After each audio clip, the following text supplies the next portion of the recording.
care and common sense about how I should conduct myself in your home. That I certainly wouldn't come into your home and then proceed to superimpose myself, my culture, my values, not only on you, but also your space. We have no any other home except this continent. If things go bad here in South Africa, we will only be received well and properly in other parts of African continent. South Africa is going to be a land where there won't be any people anymore. This country will be wiped out. It will be finished. Some of these Zulu men, yes, she has been captured by Zulu men, and she was singing Shangane Sugendleleni. I found that revolting. I really found that I lost respect for her.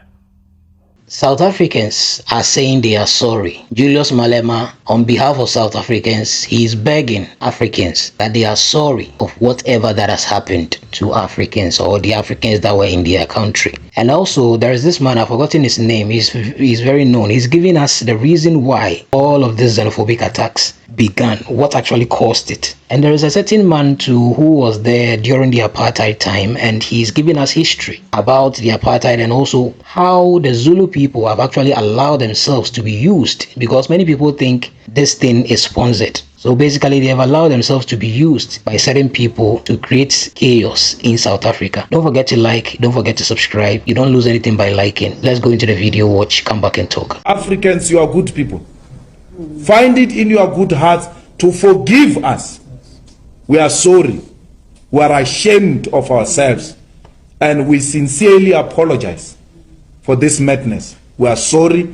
Please don't treat all South Africans the same.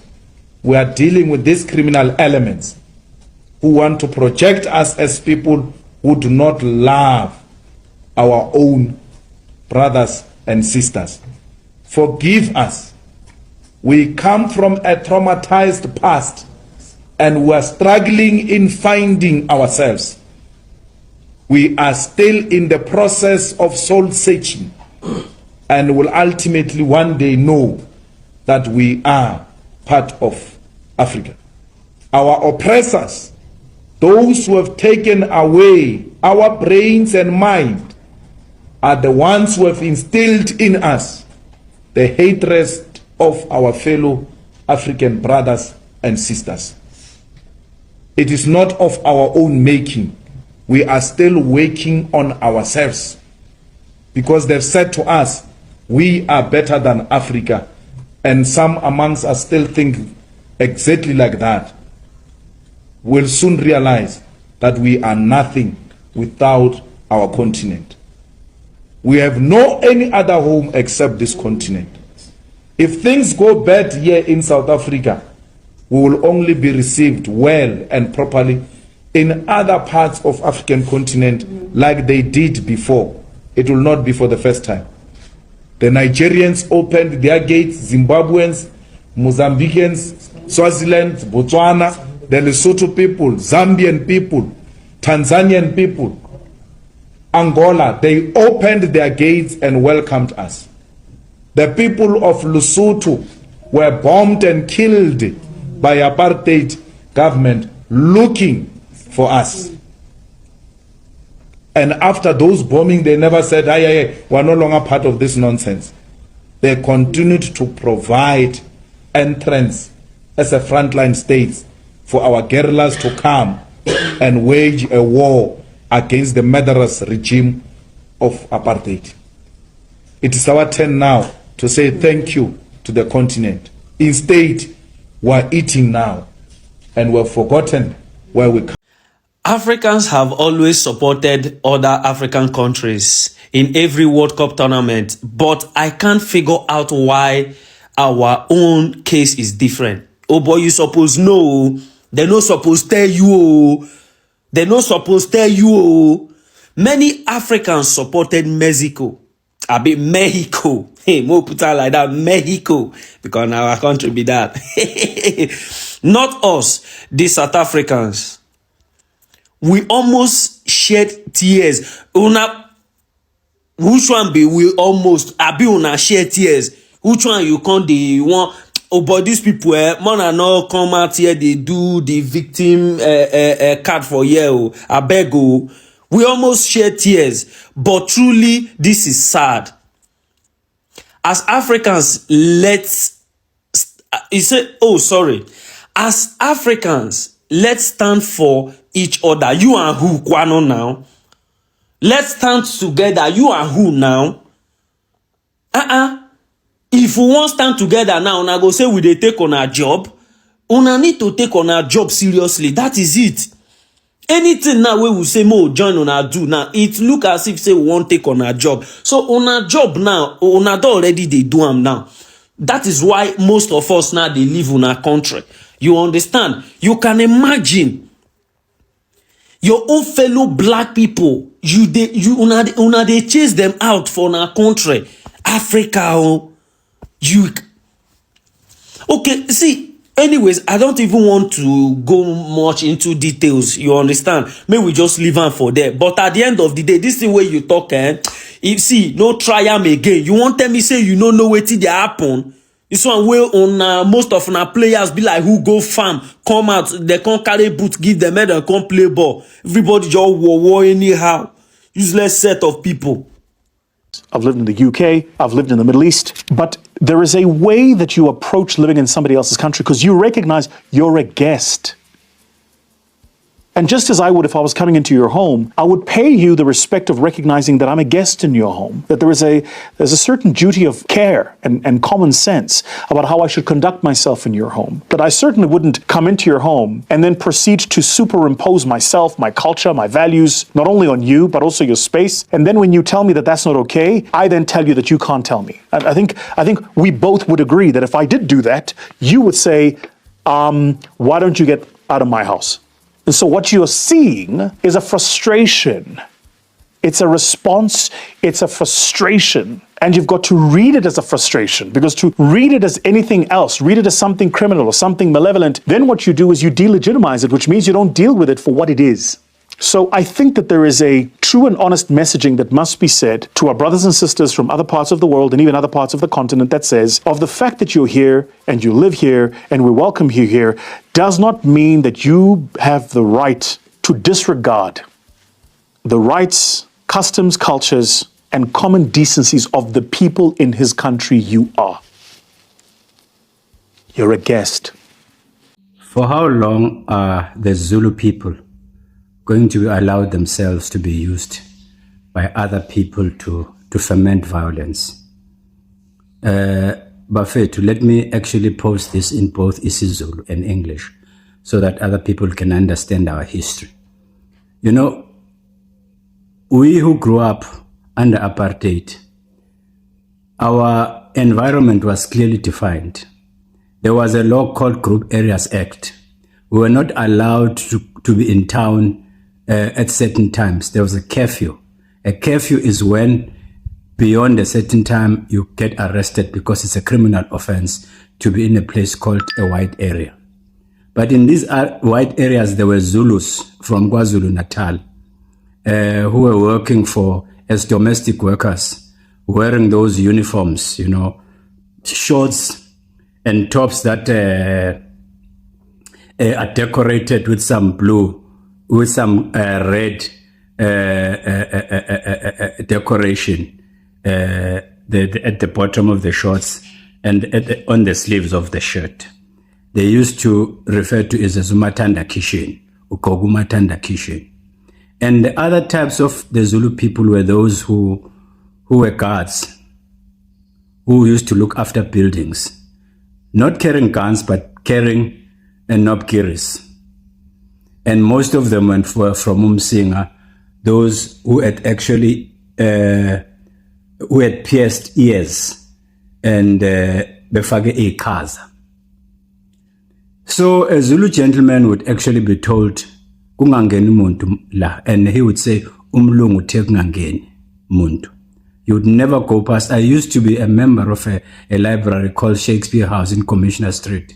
At some point, the owners of that building decided to prevent people from coming in on a Saturday. So I went there one Saturday with an intention of returning books and borrowing others. And the gentleman who was there, who was a guard, just told me, no, abasavunyelwa abantu kungena la. ngoba bayantshontsha. And then a group of white people, white boys and girls, came and then he said, "Khalelana belung." I wanted to cry, but that was apartheid.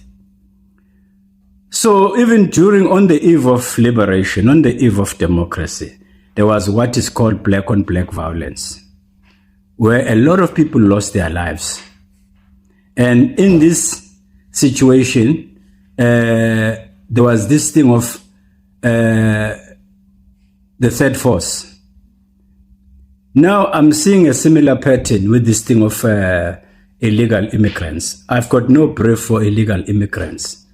The points that you are raising about their illegality, they are valid, but it's not a civilian's job to go around harassing, torching them.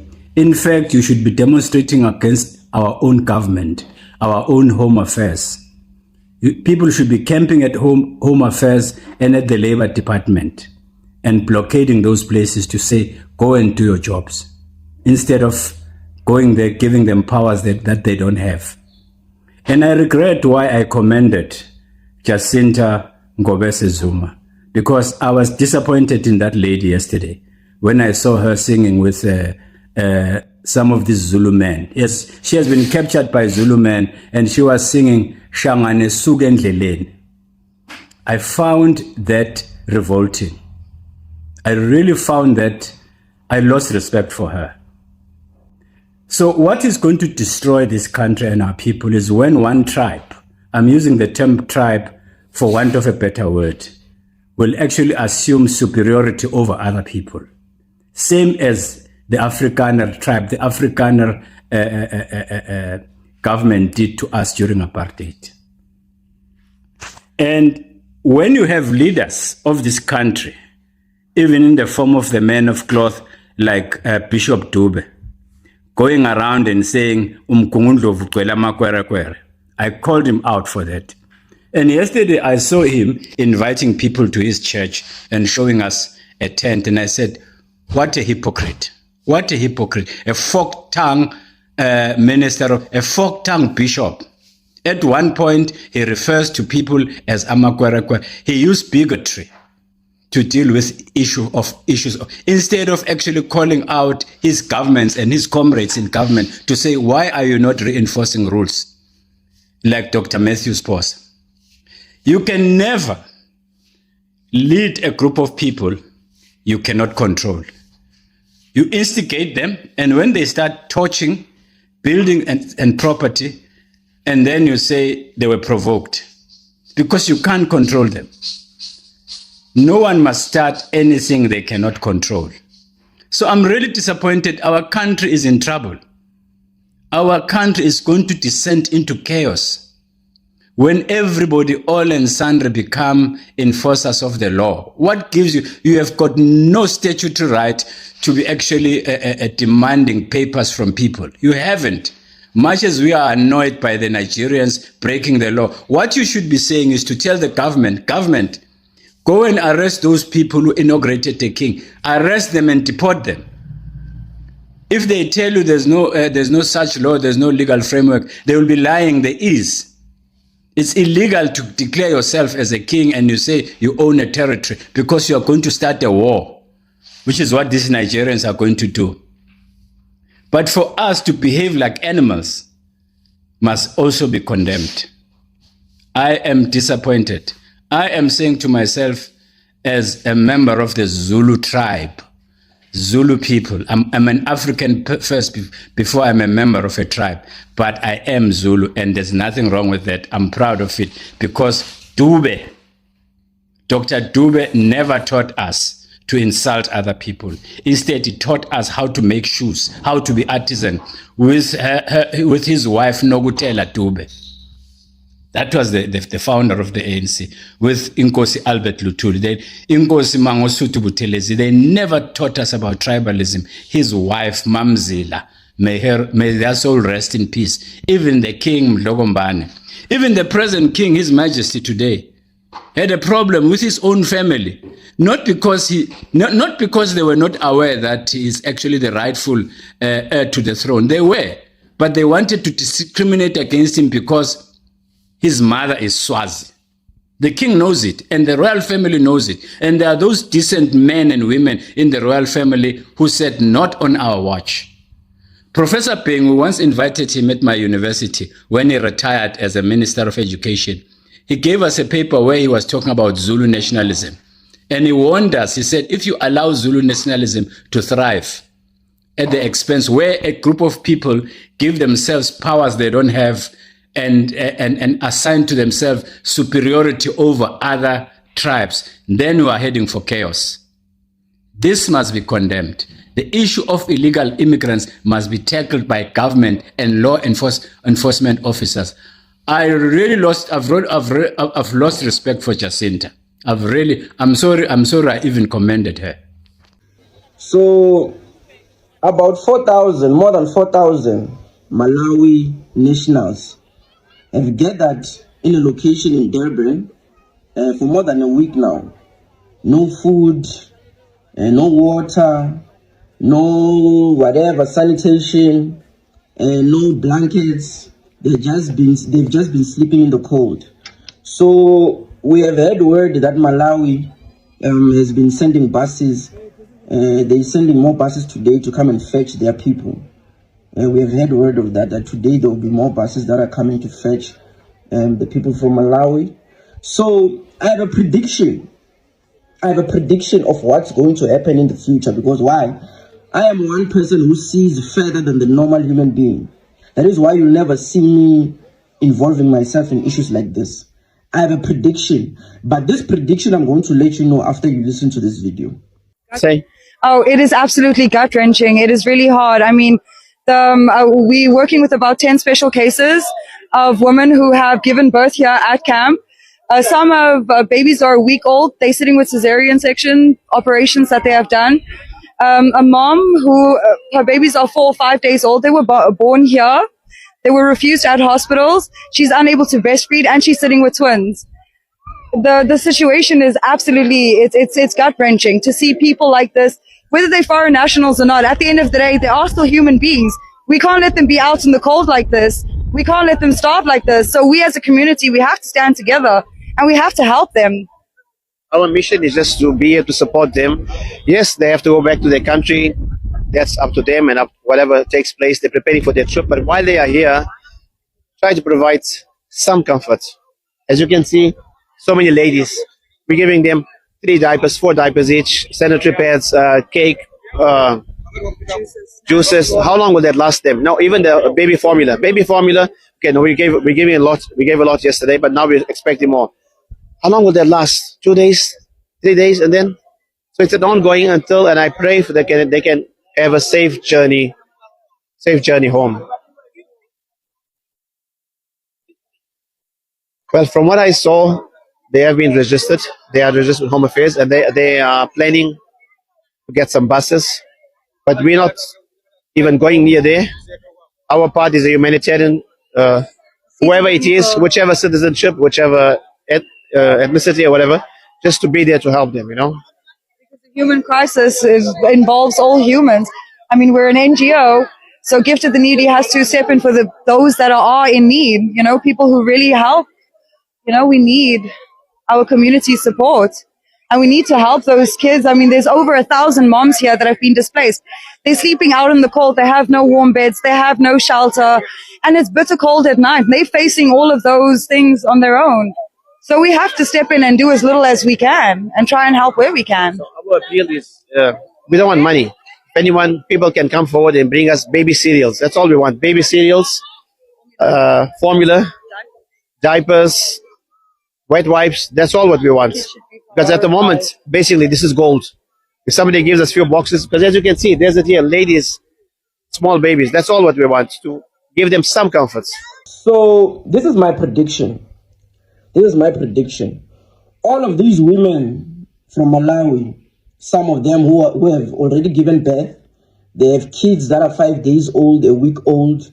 Those kids don't have Pampers, nappies. They don't have, some other women can't even breastfeed. They don't, it's just, everything is just bad. They're being denied health care. Maybe we might lose some other kids there. We might lose some children there. So this is my prediction, because South Africa is a godless country. Like, it's godless. Most people say that they are Christians here in this country, but they're not really Christians. Most of them are just devil worshippers. They are evil. Because there is no Christian, a real Christian, who would allow their brothers and sisters to sleep on the streets, go without food, you understand? No matter where they come from. Because Christianity is all about humanity. It's all about loving your brothers and sisters. A big shout out to the Muslims. Because the Muslims are the ones who are standing up, going to help these people with the little that they have. I'm just not someone who really likes to ask for donations from people. So I should be actually telling people to donate and go and help these people there. But since we've heard word that Malawi is going to be coming to fetch her people today, if she does not fetch her people today, maybe we'll have to create a GoFundMe for all Africans to donate for these people who are there in Durban, who are sleeping outside, so people can buy for them those nappies for the kids, the formula, because some of them are even unable to breastfeed. They can buy those blankets for them, they can buy food for them so that they can eat. You understand? So, but this is my prediction for this country, because Africa is going to isolate South Africa. My prediction is the kids that have been born, that were born there outside in the cold, they are going to grow up. Their mothers are going to tell them the story of what happened to them in South Africa. Their mothers are going to tell them the story of their death. Those kids will become very intelligent human beings in the future. And they will come back to South Africa to seek revenge for what happened to their mothers and their fathers there in South Africa. For what the black people of South Africa, mostly the people from KZN, have done to their parents. So it's just a pity that all South Africans will face the wrath of what is going to happen, because as everything is happening right now, it's all of us South Africans who are being called xenophobic, who are being called inhumane, who are being called Afrophobic, just because we were born in a country where there are stupid people. So these kids will grow up, right? When they grow up, it's just like the story of the white people, because white people are black people's kids, but just because black people have never seen a white person before, black people have never thought that they could give birth to a white person, they neglected those children and they went away to the places like Europe, and then they built their own technology and they came back to seek revenge from what happened to them when they were born here in Africa. Do you understand? So these kids are going to do the same thing that the white people have done. They will come back here in this country and they will put black people in South Africa and all South Africans who are here under apartheid again. And it's going to be very bad. It's going to be very bad, because when you anger a black person, like when you really, really anger them to the level where they only have hatred in their heart, the things that they can do are imaginable. They will put you through so much pain. So the people who are at the forefront of these match and match things, these dudula things, they will not be the ones who are going to face the wrath, but it will be their children who will face the wrath. Maybe if they are still alive, they will face the wrath, but most of them won't live long. Most of them won't live long, because the whole of Africa right now is fighting for her children. So this is my prediction. South Africa is going to be a land where there won't be any people anymore. This country will be wiped out. It will be finished. Come 10 years, 15 years from now. Mark my words. Save this video. Do you know what I just realized about these Dudula and these March and March and the Jacintas of this world, these anti-immigration protesters, is that there is no amount of facts, stats, history, numbers, whatever you can bring to them that will get them to say, you know what, you are actually right. There's nothing that you can say to them. You can literally bring hard evidence. Like, for example, the other day, I was speaking to one of my guys in the location where I live, because I actually live in a location, right? And he said, oh, why is it that when you get to the clinic, 90% of the people there are foreigners? So I simply asked him a question. My guy, here in the location where we live, are 90% of the people who live here are foreigners? And he said, no, foreigners make roughly about 20%. And then I said, okay, so why does that number suddenly just balloon when you get to the hospital? Guy still fought me. He can see the numbers don't add up, but he's still fighting. So it's almost like there's no amount. There's literally no amount of facts or numbers or studies or history. And I see people trying to do this all the time. I see people bringing evidence, hard evidence that this is not what's happening. But hey, talking to ourselves, Baba. Talking to ourselves the whole time. But yeah, anyway. 30 June. So that's called Asambi. You see, what Julius Malema is saying and is doing, I think is the best. And it's what, for instance, the president of South Africa should have done. Because all of these things that are happening, they are not fake news. They are on the internet. We are seeing them. Why the president of South Africa has not come out to at least address Africans and plead with them. All the videos that I've seen about him coming out to speak, he did not really speak like the way Julius Malema has done in this video. So I don't know, but share your thoughts in the comment section and let's know what you think. And this man, what he is talking about, I agree with him, honestly. Let's be sincere. I agree with him. You know, some time ago, Ghana also, that's last year, 2025, but some group of Ghanaians also went onto the street to demonstrate. And it was all because of some of these stuffs that he was talking about. Like, you come into someone's country and you need to behave yourself, but some people do not want to behave themselves. They say when you go to Rome, do what the Romans do. But some Africans, when they travel to your country, they don't behave like the Romans or the host country. They want to impose their own. That is where the problem is. And it will definitely irritate the host country. It will definitely irritate the people that are hosting you. So listen, sometimes let's be sincere. What South Africans are doing and the way they are going about things, it is not good at all. And I condemn it, and I condemn it, and I condemn it again and again and again. But let's face reality. Some Africans travel to your countries and the way they behave is totally wrong. They don't follow rules. They don't just, like, basically they don't follow rules. And they don't look at the way that people live their life so that they will also live their life same. They just want to impose their own rules. And that's where the problem is. So it will definitely piss off some people. So this is it. And the Zulu people, if you're a Zulu person watching this man has spoken. You guys have allowed yourselves to be used. And I think you should rethink about all these things that is going on in your country. Because the consequences is bigger than what you think you know. Thank you so much for watching.